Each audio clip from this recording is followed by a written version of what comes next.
Good afternoon, Yoshi. Thank you Good afternoon, Stephen. For joining me for the At Home Around the World series.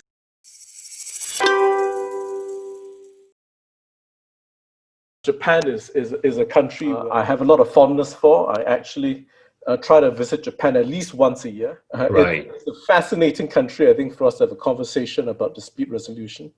Japan has obviously been a major player in the world economy for a long time now, many, many years. Known as an ultra-modern country, but also in some ways deeply traditional in its culture.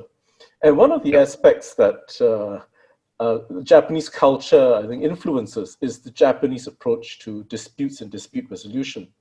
The stereotype is that Japanese are disputes adverse, and there is a strong sense of building consensus, and Japanese businesses do not easily take to litigation or arbitration. I know that's a stereotype, but I know that's changing. One of my first international arbitrations more than 20 years ago now actually involved two Japanese parties, which I think may have been quite unusual at that time. I remember discussing it with the party that I was acting for. But also then people were talking about how Japanese approaches to dispute resolution were changing. And in fact, the client that I was acting for said this probably would not have happened previously, that two Japanese companies would actually go into an international arbitration. Right. So even 20 years ago, things are changing. And I think things are changing even more now. And I see Japan being a lot more open now and engaging with the international arbitration community. You were talking about changes. You've had some changes yourself personally. You made a move recently to begin a practice as an independent arbitrator. You told me that your wish is to be a pioneer of this in Japan, and I wanted to hear more about what you're doing. Thank you. Thank you, Steve. First of all, it's very much honor for me to be participating in this interview series. And recent my movement from the very big global firm, which was the Ulrich Harrington, the American firm, into the my sort of independent practice with my just classmate at the university. Expanded my kind of function to be an independent arbitrator and a mediator. I spent around the 20 years as a partner of the global firm. The first one is the Paul Hastings, and for 10 years, and then later 10 years is the litigation leader for the Tokyo office of Ulrich Harrington. I really enjoyed, and I could assist and help a lot of the clients, including the Japanese clients and US clients and European clients. And simultaneously, I was serving as the arbitrator. But unfortunately, maybe as many arbitrators facing, especially if he or she belongs to the very global firm, they may face a lot of the conflict of interest situation. So for my case, whenever I was requested by the clients or the Japanese corporations or global companies or even the JCAA or ICC, to be appointed as the arbitrator, then I was quite struggling to clear all conflicts of interest. And so, for example, like last year, I couldn't clear the conflicts for being appointed as arbitrator, like 3 or 4 cases just last year. So then current timing in Japan is dramatic expanding platform for the international arbitration. Maybe I shall talk later. Like we opened up the Japan International Dispute Resolution Center and the Japan International Mediation Center in Kyoto. Then I decided to be more, kind of a small office or a small sort of an independent arbitrator and the mediator practice should be established by myself and my just one partner. Then also, we put kind of function of international arbitration chambers, so for which maybe we can have a further more independent arbitrator or mediator in the future. for like, just sharing the office and just sharing the logistics or management of being and proceeding as the arbitrator. So I moved to join the current office, which is Kasumigaseki International Law Office and International Arbitration Chambers. So that's a recent short story. No, it's fascinating, Yoshi. And obviously it's a part of what you mentioned, which is that there are a lot of changes in Japan. You called it dramatic moves in terms of international arbitration and mediation in Japan. I think you're also contributing to this together with your partner, I think Shinichiro Abe, by setting up the Japan International Institute of Arbitration Research and Training. Can you tell me more about that? I think you call it J-Art or J-I-Art. Yeah, J-I-Art, which we established together separately from our law office, which is more like a combination of academics and young practitioners in the future. And so we invited for example, like Kosugi Esquire and Kashiwagi Esquire and the very famous academics from the law schools and the universities. So although we have been acting as like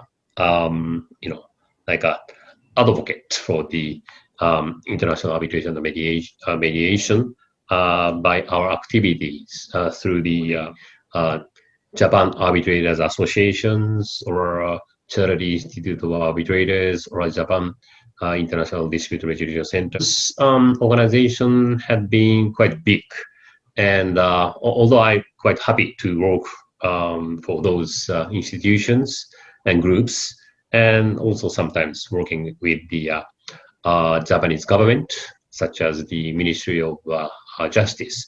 But Mr. Abe's, my hope is to more like a combination with the academic side and also training and the research, which should be taken the initiative more by young practitioners, because some such big organization leading role is by just senior or some old people like me.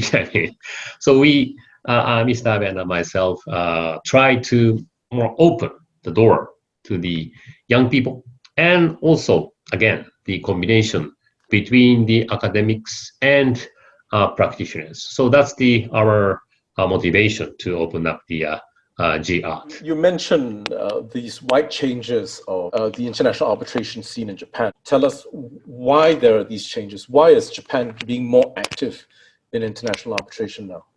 Yeah, good question. Two aspects. First one is although you said the kind of stereotype of the Japanese culture, which the Japanese corporations are trying to avoid any dispute or litigation or something. But one aspect, it's true or not. I mean, some aspect it's true. I mean, Japanese people and the Japanese corporations prefer more amicable resolution rather than the drastic disputes. So historically, we have been having not so many disputes compared with the U.S. situation. Also, regarding the arbitration practice, especially for domestic kind of disputes, were quite nicely and efficiently handled by the Japanese court, the judges. And also, Japanese judges are taking a role as the mediator. So that had been working quite well, actually, very well. So that's one reason of arbitration and mediation platform by private institutions has not been progressed in Japan. But the recent increasing needs for international or cross-border dispute resolution, Japanese kind of corporations culture is also changing. Like, although you can you can call those Japanese corporations as Japanese, but many Japanese global corporations has many foreigners actually. Like Toyota or whatever, Japanese corporations has US subsidiaries and the European subsidiaries, which is managed by the foreign, colleagues, and it's really, cross-culture. And although those corporations is the headquartered in Japan, but the contents and the nature, the culture, and the character are not so purely Japanese. So it's kind of changing the such attitude or stance for how to resolve the dispute. That's first thing. And also, the legal department and the users side are recognizing the advantage and the merits for the arbitration, especially for international dispute side. For example, like enforcement side. I mean, as you know, the New York Convention is just utilized for the arbitration, and for such litigation cannot enforce the overseas quite easily, relatively compared to the arbitration.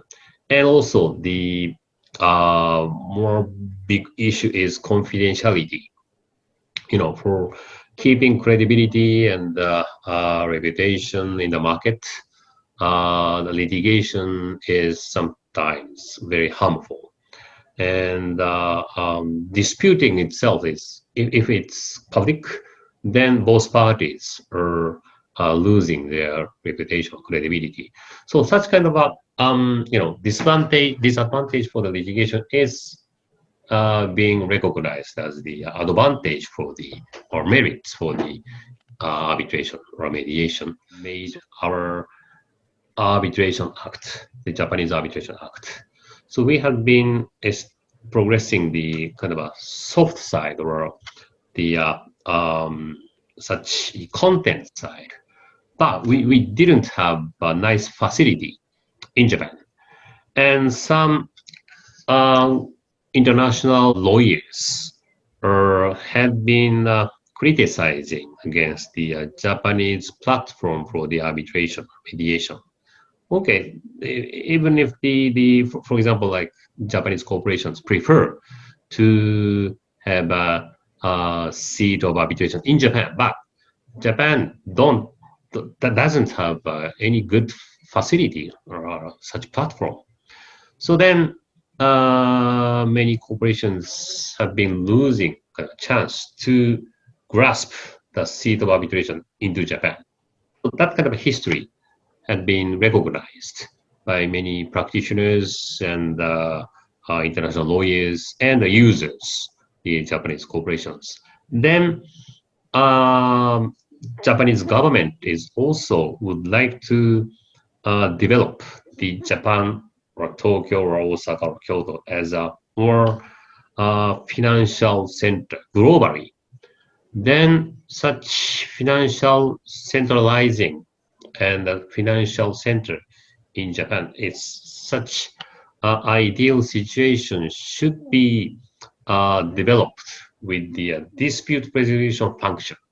Okay, then Japanese government and LDP and the Ministry of Justice quite getting to be supporting for such establishing and brushing up the Japanese platform for international dispute resolution. So that's the history. And then we could successfully open up the Kyoto Mediation Center 2 years ago. And then this year, March, we could open the Japan International Dispute Resolution Center and some financial support by the Japanese government we could get. We really would like to aim at being like a Singapore style. For us, the Singapore is kind of a teacher, the leader. Singapore players have a very nice facility like Essex Chambers and also Singapore International Arbitration Center and the Singapore International Mediation Center. So we are really, following such style. So then we opened the Japan International Dispute Resolution Center, which is not an arbitration institution. This is just a facility. So in that sense, this is quite, equivalent to the Maxwell Chambers. So some guys are calling it as the Japan style of Maxwell Chambers. So that's the current situation.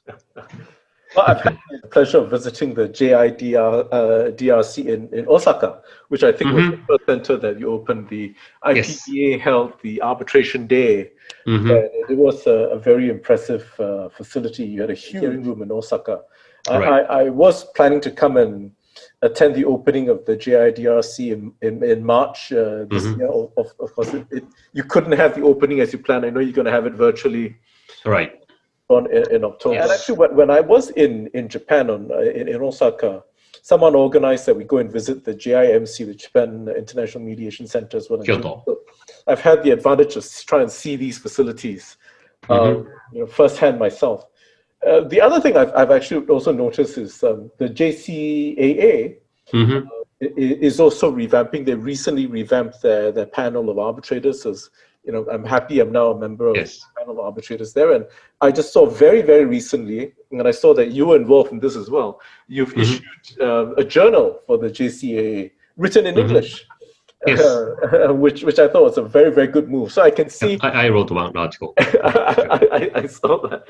And I can see that this is real engagement through all of these centers, JIDRC, the JIMC, JCAA, engaging more with the international arbitration community. Let me ask you maybe to do a little bit of crystal ball gazing. With all of these institutions now set up, JIDRC, JIMC, JCAA revamp, but I'm sure that there must be changes with the JAA as well as part of this whole mix. How do you see the trajectory for growth arbitration in Japan? I mean, do you think that we're going to see a lot more Japanese parties getting involved in international arbitration, or more interestingly, perhaps, do you think we're going to be seeing more international arbitrations being seated in Japan, which is one of the reasons why you said the JIDRC was set up? What's your prognosis for the coming years? Right. My answer is positive, but not too much aggressive. I mean, the rapid increase may not be realized, but a gradual increase and more kind of visualizing of the Japan's platform for the global users should be, promoted, and a combination of arbitration and mediation should be quite nice device or tool to promote. For example, like we can utilize the JIMC's function. So JIMC is not the facility. This is a mediation institution. But they have a facility also in Kyoto. Dosha University is inside. But they have their own rule and they have their own mediators list. So such function can be combined with the JIDRC's facilities function. For example, like online system, for example, COVID-19 special program, which is such as the SIMC is offering the very nice kind of discount and a very short time period efficient COVID-19 special protocol, right? Recently, JIMC Kyoto had signed and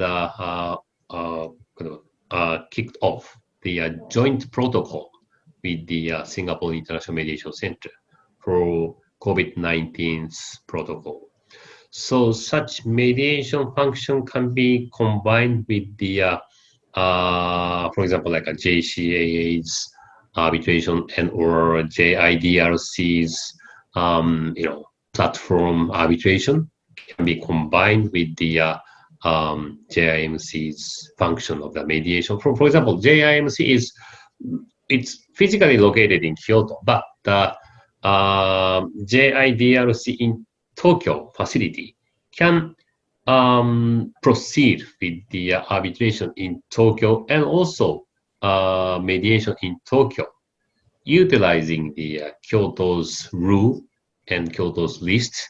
And Kyoto's list includes not only the Japanese mediator, but also for Singapore mediators, a lot, and some European mediators, US mediators, we are now sort of recruiting and brushing up the list. Of course, Stephen Lim should be, into the list, and also we Japanese mediators have been trained by the Singapore International Mediation Center's very nice trainer, like a George Lim, or all those very nice, excellent instructor came over to Japan, 2 years ago, and they trained our Japanese practitioner, even the senior people, and we put such training as a kind of condition to be listed as a mediator on the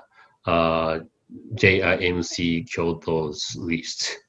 So that's kind of effort for the mediation and arbitration, and such combination should be quite a remarkable kind of selling point for Japan platform, because again, getting back to your first point, Japanese people and Japanese culture is quite amicable resolution type of background.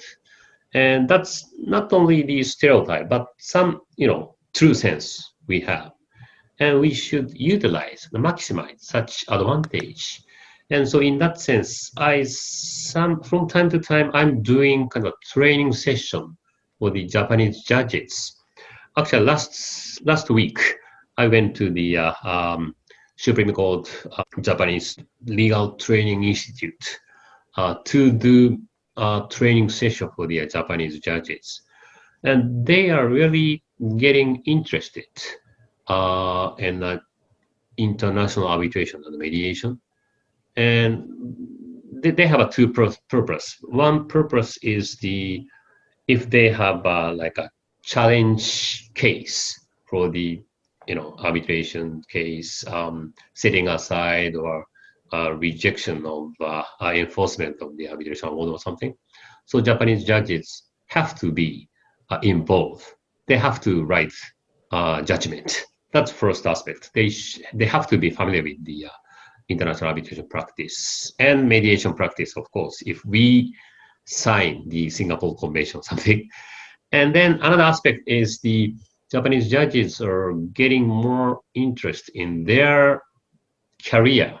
I mean, even after resignation or retirement after judge career, some judges, especially having the international background, they should be a international arbitrator or mediator, I think. So I'm really encouraging them to be, please be trained by CIR or something like that.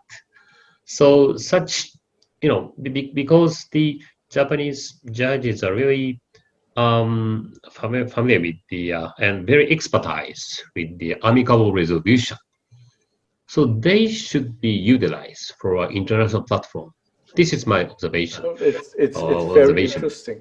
And one of the questions actually I wanted to ask you was particularly about the role of mediation in dispute resolution in Japan, because you mentioned that there is a culture in Japan for a preference for amicable dispute resolution, and that is at its heart what mediation is about. I want to ask you, has there been a culture of mediation in the way that it is practiced internationally in Japan, or is this something that is still relatively new to Japan?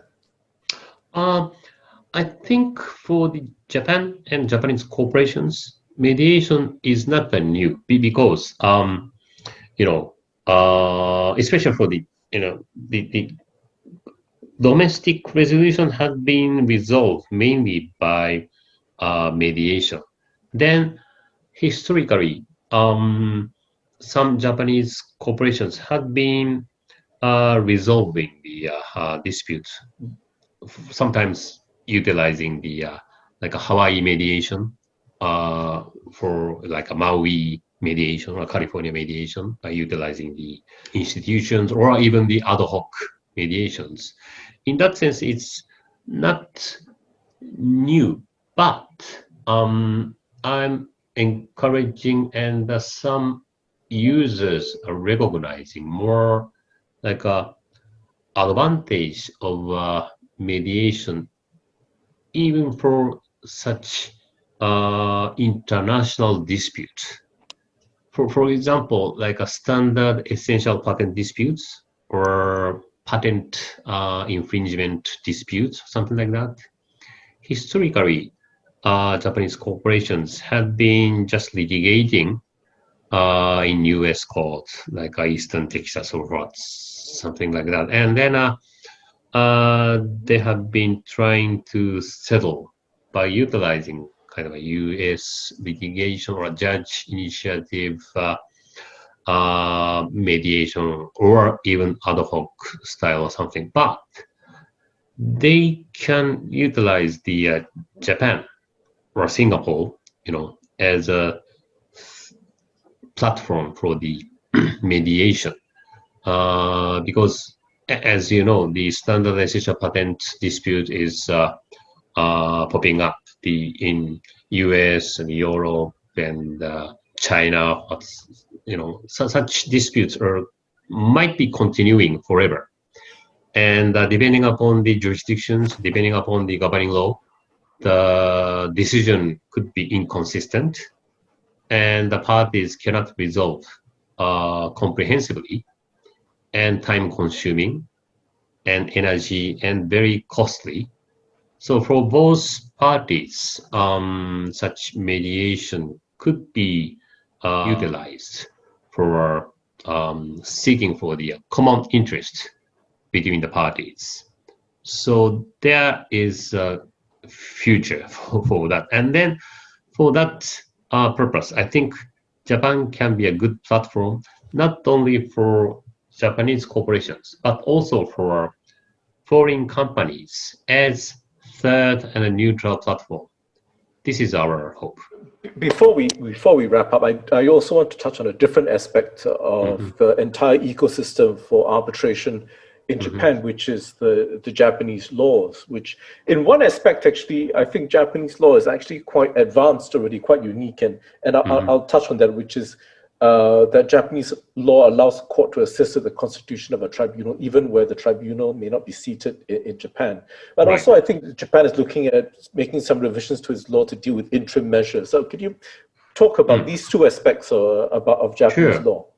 Yeah, the first point which you pointed out is even there is no seat arbitration, it's fixed, but the Japanese court can step into appoint the arbitrators. That's quite unique, and you can avoid kind of a meaningless circulation of if there is no seat, you cannot have authority to fix the arbitrator, but you can avoid it. So systematically and soft law aspect, we have such unique unique contents for the international arbitration. Although this provision may not be triggered so often, because this can be triggered only for kind of ad hoc cases. I mean, if you have institutions, the institution can fix and appoint the arbitrators. Also, such a nice contents and the unique aspect of the Arbitration Act of Japan, and also recent initiative of amendment of a Japanese Arbitration Act, based upon and to be consistent with the 2006 UNCITRAL model law, which means, as you pointed out, the interlocutory measures or preliminary measures for enforcement side, we should brush up Japanese Arbitration Act to be consistent with such UNCITRAL level. So we are facing quite good mode, and we may have such international standard amendment quite soon, hopefully early next year or something. So now working with the Japanese government, Ministry of Justice, and the Japan Federation of Bar Associations, and we Japan Arbitrators Associations are co-working for amendment and how we should amend. One big point is we should have an enforceability of such introductory measures and preliminary injunction type of order. Then one issue is such amendment should be limited only the case in which the seat of arbitration in Japan or not. I mean, even for the overseas seat of arbitrations case, we should make such enforceabilities too in Japanese Act. That's one discussion. But some sort of conservative or kind of a gradual amendment type of the opinion leaders are just saying first we should limit into the case in which the seat of arbitration in Japan.